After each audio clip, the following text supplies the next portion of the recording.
നമസ്കാരം മക്കളെ, നമുക്ക് പഠിക്കാം. ഇന്ന് നമ്മൾ സാ വരുന്ന വാചകങ്ങളാണ് പഠിക്കുന്നത്. ആദ്യം പഠിക്കുന്ന വാചകം ഉഷയും ആശയും സംസാരിച്ചു. ഉഷയും എന്നാണ് ആദ്യം എഴുതുന്നത്. ഉഷയും. ഉ ഷ യും. യാ എഴുതി ഉ എന്ന ചിഹ്നം ചേർത്തു, അമ്മിന്റെ ചിഹ്നവും ചേർത്തു. അപ്പോഴാണ് യും ആവുള്ളൂ അല്ലെ.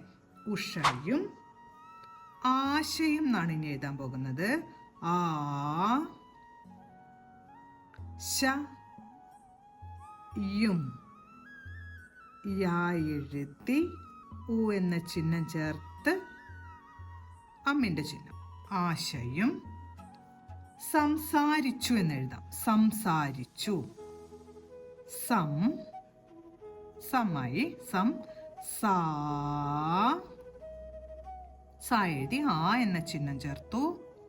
റിച്ചു. രാ എഴുതി ഈടെ ചിഹ്നം ചു. ച കൂട്ടക്ഷരമാണ് വരുന്നത്, അതുകൊണ്ട് കൂട്ടക്ഷരം എഴുതി ഉ എന്ന ചിഹ്നം ചേർത്തു. സംസാരിച്ചു. ച ഉറപ്പിച്ചുച്ചരിക്കുന്നത് കൊണ്ടാണ് ചായയുടെ കൂട്ടക്ഷരം എഴുതിയത്. ഉഷയും ആശയും സംസാരിച്ചു. അടുത്ത് നമ്മൾ പഠിക്കാൻ പോകുന്ന വാചകം പുതിയ സിനിമ കാണണം. ആദ്യത്തെ വാക്ക് പുതിയ എന്നാണ്. പുതിയ എന്ന് എഴുതാം. പു തി യ.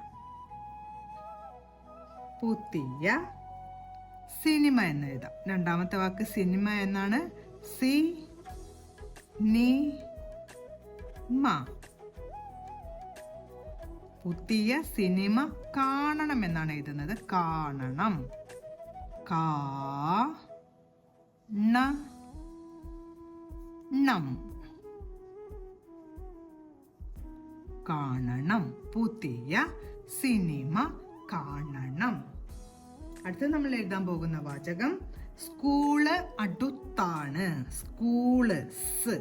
സ് എന്ന ഉച്ചാരണമാണ് ആദ്യം. സാ എഴുതി ചന്ദ്രക്കല ഇട്ടു. സാ എഴുതി ചന്ദ്രക്കല ഇടുമ്പോഴാണ് സ് എന്നാവുന്നത്. സ്കൂള്. അതിൻ്റെയോടൊപ്പം സ്കൂ കായാണ് ഉച്ചാരണം കേൾക്കുന്നത്. സ്കൂ. കാ എഴുതി ഊ എന്ന ചിഹ്നം ചേർത്തു. ഇപ്പോഴാണ് സ്കൂ എന്നായത്.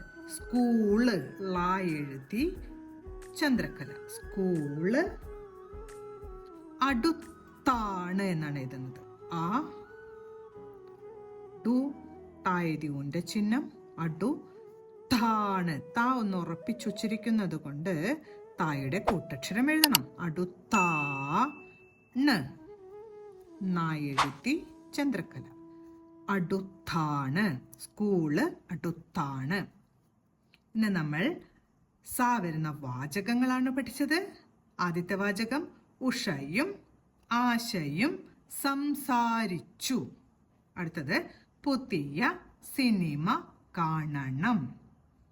അവസാനം പഠിച്ച വാചകം സ്കൂള് അടുത്താണ്. ഓരോ വാചകങ്ങളും പറഞ്ഞുകൊണ്ട് എഴുതി പഠിക്കാൻ ശ്രമിക്കണം. അടുത്ത ക്ലാസ്സിൽ കാണാം മക്കളെ. നമസ്കാരം.